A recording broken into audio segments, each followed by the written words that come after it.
अहम खबर आप तक पहुंचाएं कि कराची का जिला मलिर बिन कासिम टाउन में पानी की बड़ी चोरी पकड़ी गई है। वाटर कॉर्पोरेशन के सरबराह सैयद सलाहुद्दीन ने रेंजर्स और पुलिस के हमरा ऑपरेशन करते हुए गैर कानूनी कनेक्शंस और ज़रई अराजी के लिए लाखों गैलन पानी चोरी करने वाले टैंकर्स पकड़े गए। मज़ीद तफसीलात हासिल करेंगे। डॉन न्यूज़ के नुमाइंदे इमरान अहद खान हमारे साथ मौजूद हैं। इमरान, मज़ीद तफसीलात से आगाह कीजिएगा।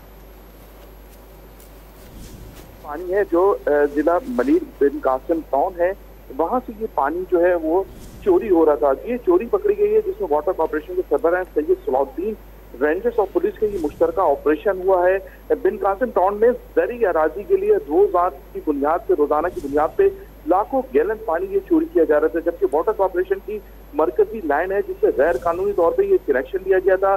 पानी चोरी करते हुए टैंकर्स भी वहां पर पकड़े गए, जो पानी चोरी की इत्तला के बाद ये कार्रवाई अमल में आई है। जिला मलिर बिन कासिम टाउन में पानी माफिया के खिलाफ ये ऑपरेशन का सिलसिला जारी है। एक जानिब तो कराची वालों को पानी नहीं मिल रहा, तो दूसरी जानिब कराची का जो पानी आ रहा है मलिर बिन कासिम से होते हुए जो कराची में दाखिल हो रहा है, वहां पर पानी एक तो चोरी किया जा रहा है, टैंकर माफिया को बेचा जा रहा है, दूसरी जानिब कराची का पानी ज़रई जमीन के लिए इस्तेमाल किया जा रहा है, जबकि कराची वाले जो है वो बूंद बूंद को पानी की तरस रहे हैं। जी, बहुत शुक्रिया इमरान, तफसीलात से आगाह करने के लिए।